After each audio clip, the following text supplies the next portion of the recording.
The ancient Ram Inn is a Grade 2 listed building and former pub located in Wotton-under-Edge, a small market town in Gloucestershire. The inn is located on low-lying wetlands near Potter's Pond. The inn's original use was believed to house the masons and other builders employed to construct the neighbouring church. The deeds to the Ram Inn are mostly in Norman French and are held at Gloucester record offices. They read the ancient Ram Inn dates to time immemorial. In 1154 it became the dwelling of the first recorded vicar, Gerinus. There are no later records of vicars or reverends living in the inn, so it is believed that the local town vicarage was built in the late 1100s. Nevertheless, when it came under the ownership of the church, it's said to have housed the local bishop, hence the bishop's room. From 1350 to 1220, it was mostly known as Tan House, or the Townhouse, but records show the Old Sun, showing the name the Old Sun, crop up a few times, but details when it may be known as this so far remain unknown. From 1220 onwards, the Ram was brewery property with various brewers and landlords. The inn is known to have had 115 owners. John Humphreys bought the building when it closed as a pub in 1968 and opened it as a guest house shortly afterwards.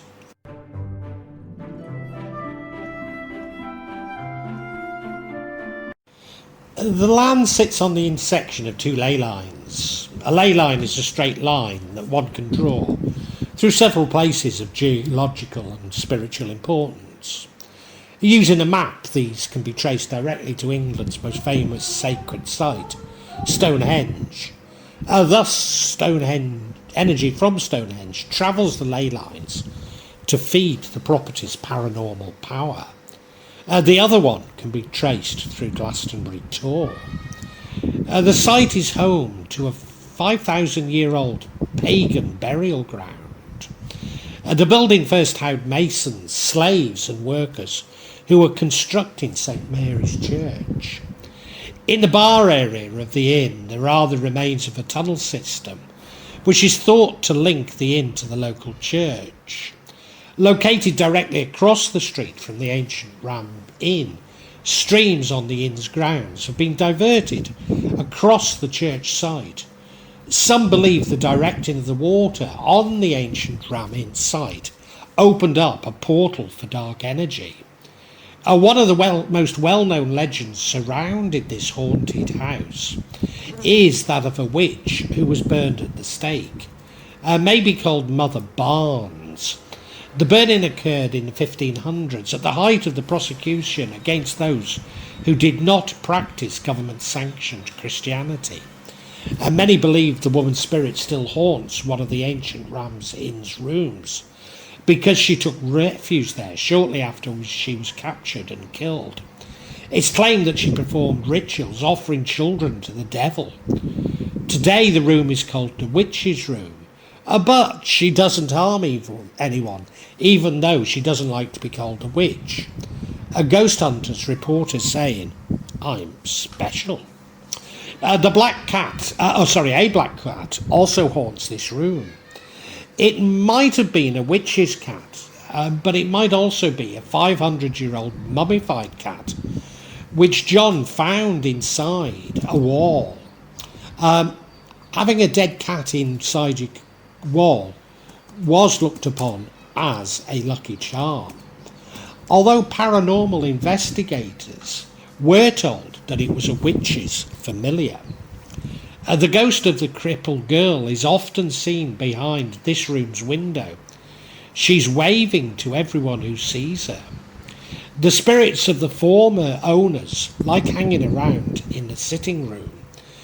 In the men's kitchen reputedly stands the site of the pagan burial ground. The disturbing sound of a baby crying is often heard here. A young woman ran from the kitchen in utter panic when she saw the spirit of a woman come up from the kitchen floor. Later, a woman and her baby were found buried at the same spot. Behind the bar that's adjoining the kitchen, another young woman is buried. She presents herself many times as to John's daughter as Elizabeth, but is also known as the Blue Lady. She told that she was murdered by highwaymen. Highwaymen have been said to frequent the building in the days when it operated as an inn. The space between the roof was used as a hiding space by two highwaymen, one of whom may have been William Crewe. Perhaps one of them murdered this poor woman. William on one occasion received 300 lashes. Another time it was 200. He apparently robbed and killed an old woman and was executed in Gloucester in 1786. A highwayman has been seen riding a horse through the windows of the inn. Also, the spirit of the young girl by the name of Rosie has been seen floating through the hallways. People ascending the steep staircase up the first floor have been thrown up the stairs by invisible hands.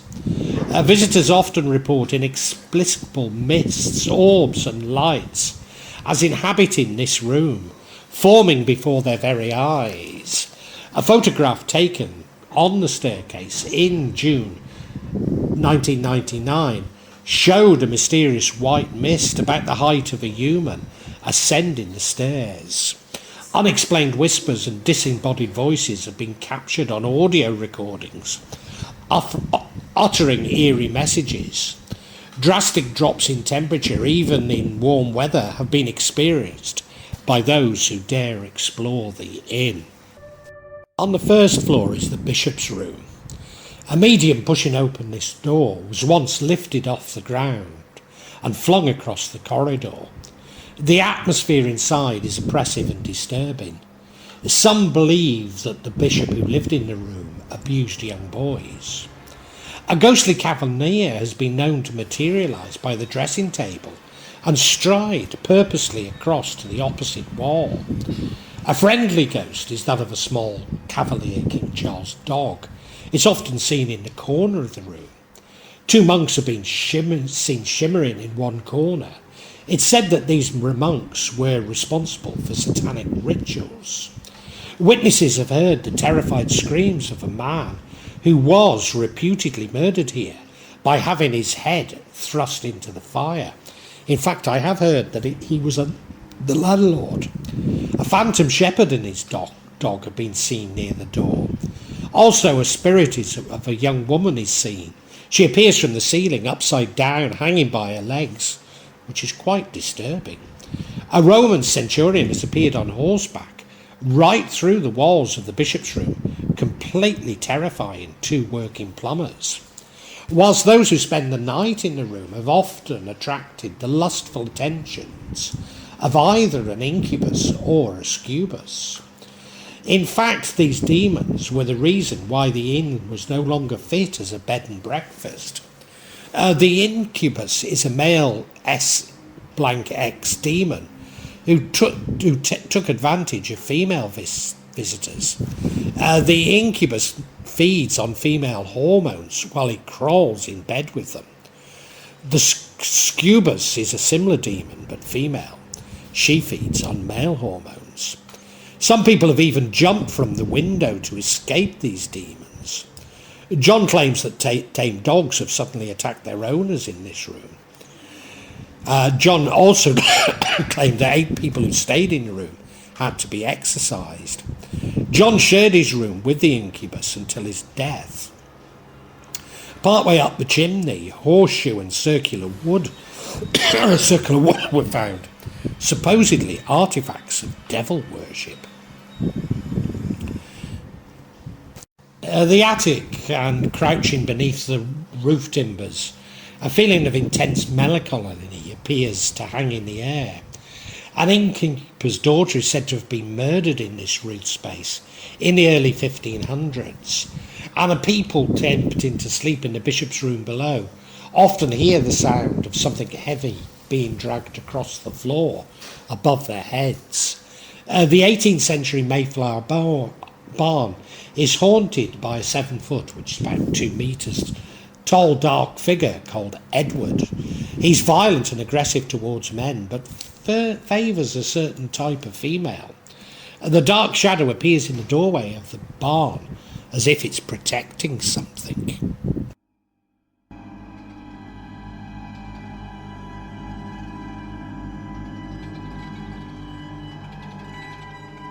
John Humphreys was a local joiner who trained as a Baptist preacher, but never really preached, aside from on the streets in Bath.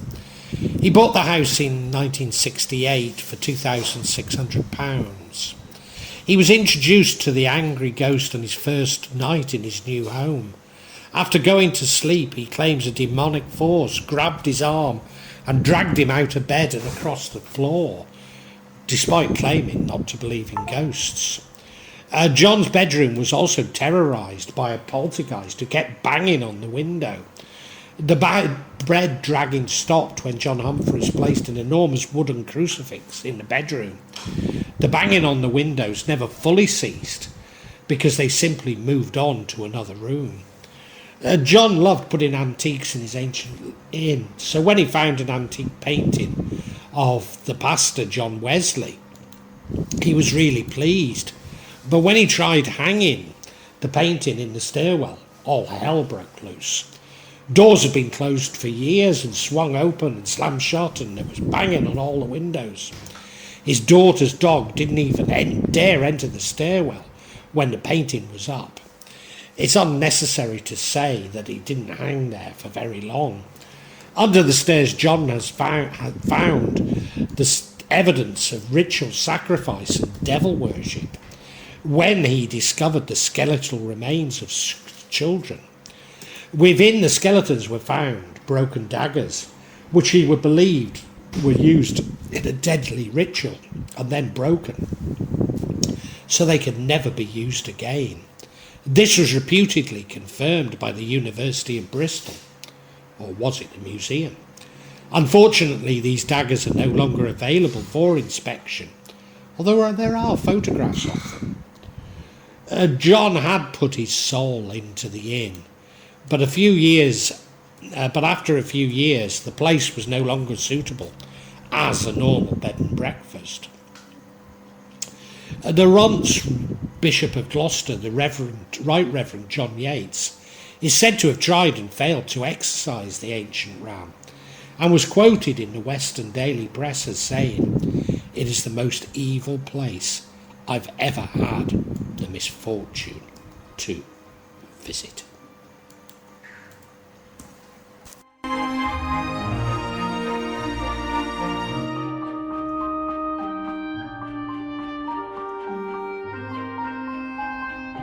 I will address my own views and beliefs regarding the paranormal a little bit later, but I have to say I find too many potential inaccuracies and myths related to the inn for them all to be credible. Indeed, there's just too many stories. So let's look at a few. Ley lines were popularised by Alfred Watkins from Hereford in 1922. Like so many Victorian and early 20th century fantasies, they've been developed by the New Age, but the whole concept is largely discredited. As always, there's a grain of truth in such things. Certainly the landscape is important and has an important influence on our psychology. But to believe that they can be mapped in such a way is simply a pseudoscience. Given the unscientific nature of the concept of ley lines, how on earth could it be speculated that the inn is the intersection of two of the region's most mysterious sites?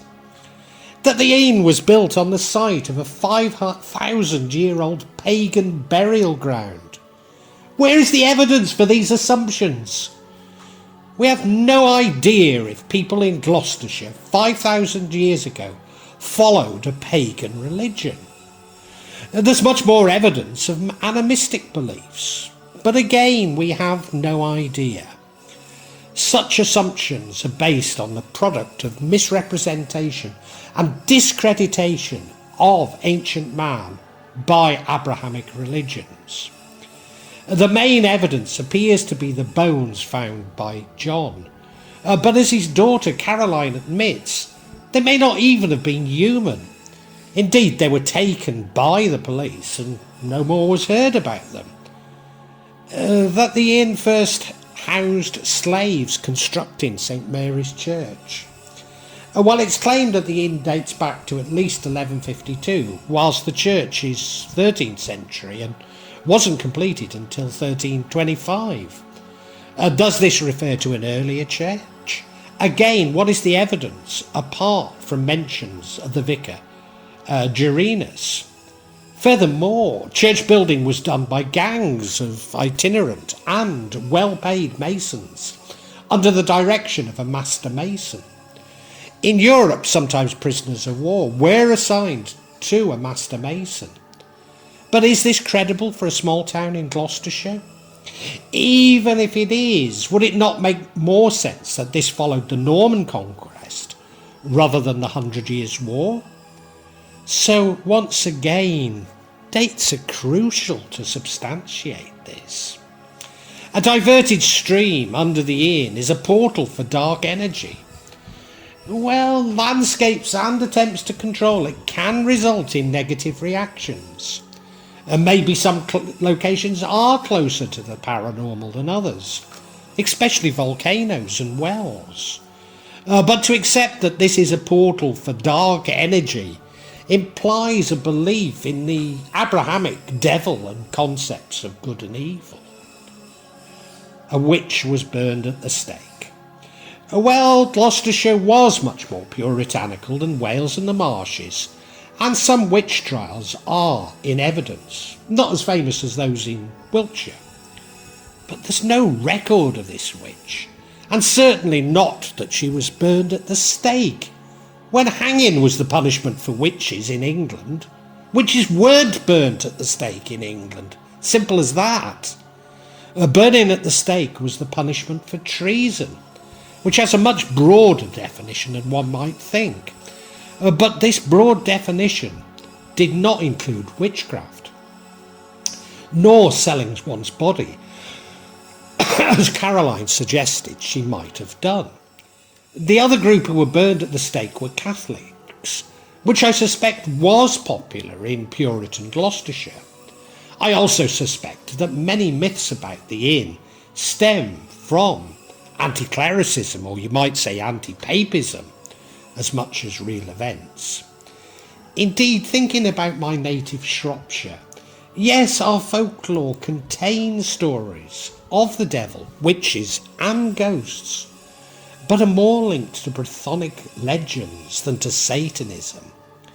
Maybe it's best summed up by Laurie Lee in my favourite book ever, Cider with Rosie, set very close to Wotton-under-Edge. There were ghosts in the stones, in the trees and the walls, and every field and hill had several. Well, this would be true in Shropshire, but they are much more likely to be related to Brythonic legends, i.e. indicating this animistic past that I believe is so evident. Maybe that's why I feel something of a connection to the people of Gloucestershire, especially around Stroud, but a deep concern that we simply don't think the same.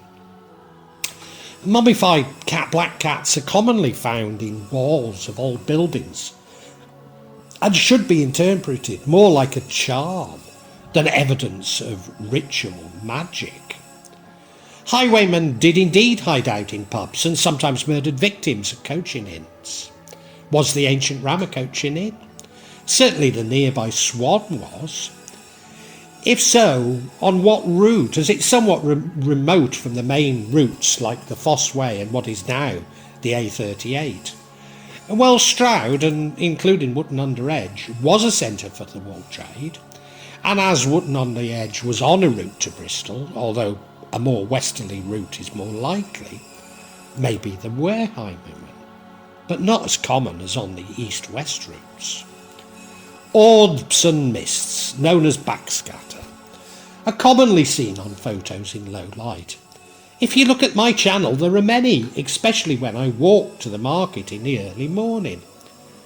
Most likely mine are dewdrops, or possibly pollen. Those at the inn are most likely to be dust, which the inn still has in abundance. Indeed, John would knock a stick before entering the bishop's room, which would disturb the dust. The cavalier. Well, the West Country was indeed important during the Civil War. Devon and Cornwall, Wales and the Southern Marches were staunchly royalist, while the West Country was parliamentarian, including Wotton-under-Edge. After Prince Rupert's capture of Bristol, Wotton-under-Edge may have had some royalist troops, but I doubt if they were important enough for many cavaliers. As the King's Power Base moved to Oxford, troops moved to Bristol and for the siege of Gloucester from the east, rather than along north-south routes. Thus the presence of any cavaliers would not have been by accident. There were raids by the Gloucester parliamentary garrison into the area, but no evidence of large-scale military skirmishes such as in reasonably nearby Ledbury. The inn was used for satanic rituals. Well, the evidence for this is highly convoluted. The main evidence being the presence of broken daggers in skeletons.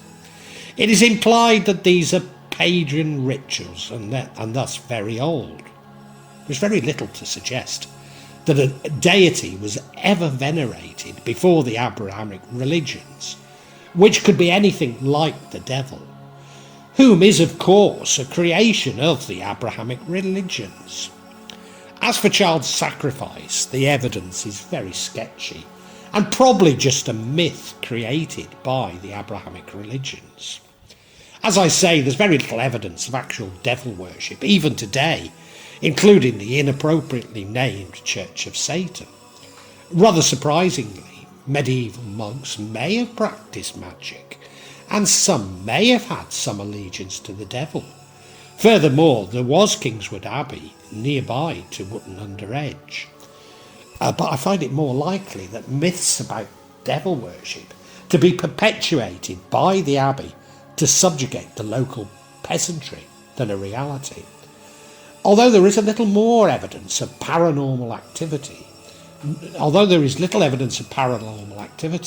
nor ghost stories, until John himself moved in. Nevertheless, in my experience, black magic would attract the paranormal. A Roman centurion.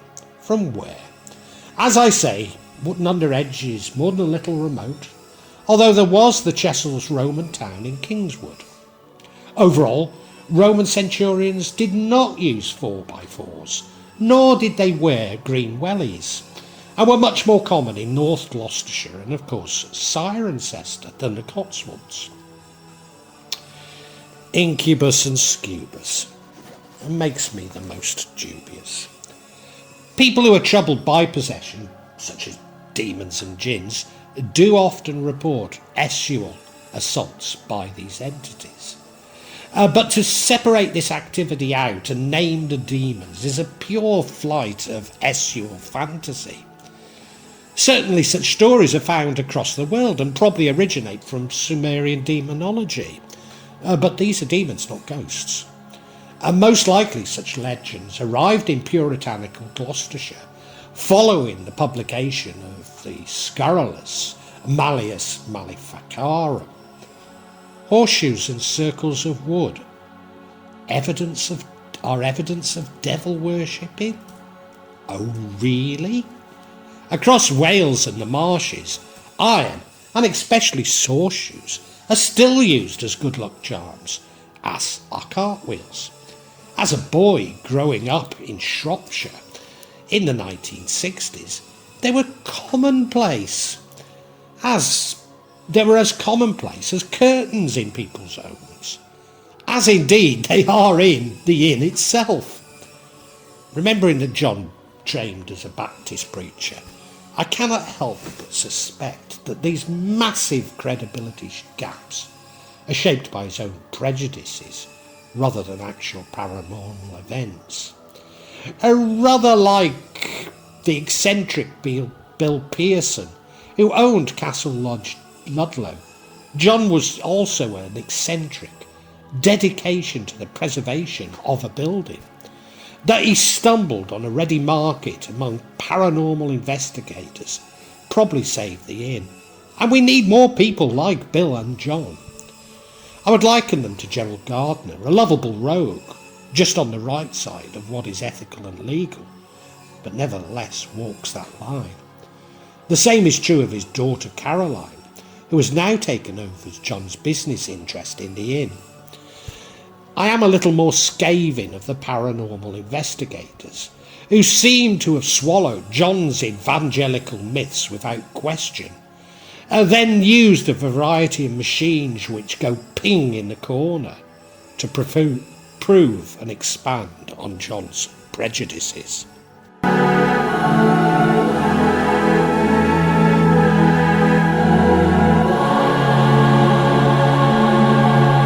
On the subject of Caroline, I have to declare that I'll certainly have met and spoken with her, but cannot claim to have known her, nor have I ever been to the inn itself. Wotton-under-Edge is very close to Yate, an unremarkable commuter village for Bristol.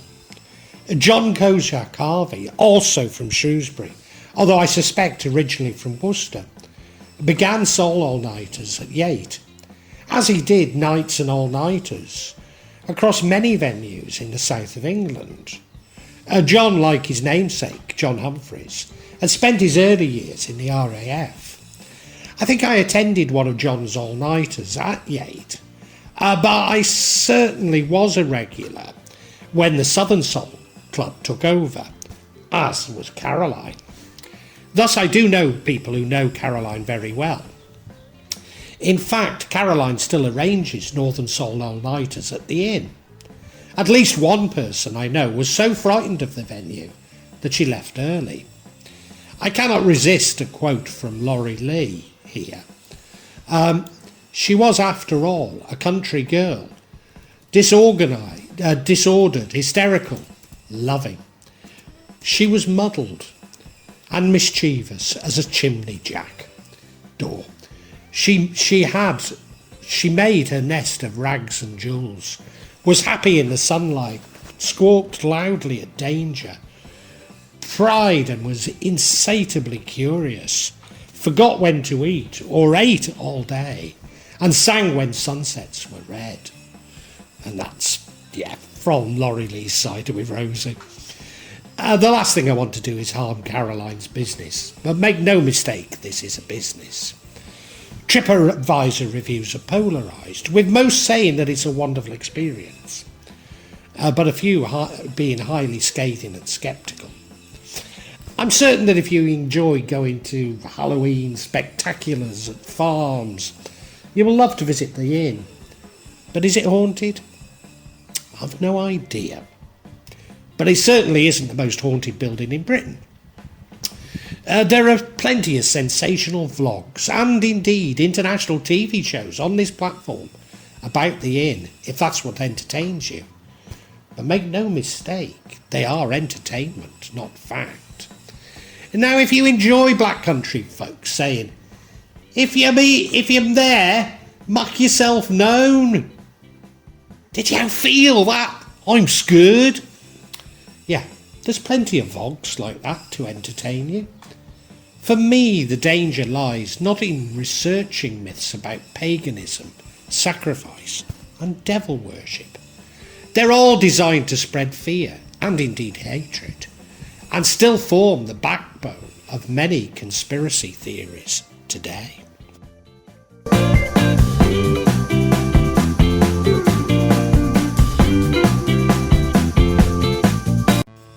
And now I need to lay bare my own beliefs.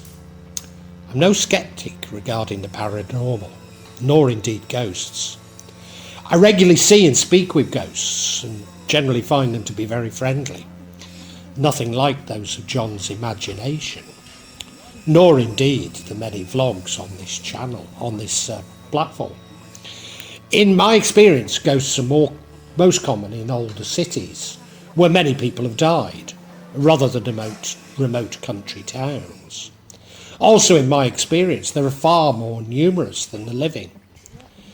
We can engage with them quite readily, if only we remove our prejudices. But are they real? Is anything real? I firmly believe our reality to follow our consciousness and not the obverse. Thus I see and speak with ghosts because I somewhat believe in them. Those who don't do so, because their minds are closed to such experience. Are they residual energies from the departed? Maybe. But if time is a human construct, what is death and therefore a ghost? Much more likely, we are simply interpreting energies that are yet to be identified, if indeed ever, by science, and constructing a narrative around them. Labelling those who believe in ghosts as mad is indicative of the narrow-mindedness of the skeptics and why they themselves will never see ghosts. I've a lot of time for people like Rupert Sheldrake, who construct scientific experiments to prove aspects of the paranormal. But like Rupert recognises the philosophical problems of applying the scientific method to the paranormal. That I have seen and spoken with ghosts does not make them real, nor unreal. I've no desire to convert you to my beliefs, nor should you to me. I'm sure that some visiting the ancient Ram Inn have seen what they believe to be ghosts. Certainly such experiences will have been encouraged by John's furtive imagination and eclectic sense of interior design. But does this point to an interesting phenomenon? And that is, when people believe in something, be it gods, demons or ghosts, they seem to take on an energy of its own. Could this be an explanation for the inn's reputation? Perhaps this is most guided when well-meaning amateur paranormal investigators take machinery out of the laboratory to prove the existence of ghosts. Taking them out of the laboratory means that they no longer following the scientific method. Of course, they'll identify changes in temperature, strange voices and orbs. But just as the double slit experiment appears to show that the observer appears to influence the behaviour of particles. Such evidence clearly casts doubt on materialist science. But is it evidence of malicious spirits that have passed on? It did not take me long to demolish so many of the myths about the ancient ram. True, I probably do know what I'm talking about and spend most of my life as a professional researcher. But surely a night spent in a library or on the internet is more productive than sitting all night at the inn with a machine that goes ping. I myself often use my intuition to reach conclusions, following my heart rather than my head. But I always check out my hunches with more left brain activities. So what are we left with? An eccentric old man who believed in biblical myths? A distinct financial incentive to perpetuate these myths, and masses of unresearched claims that probably take us further away from knowing if the ancient Ram Inn is haunted than providing evidence that it actually is.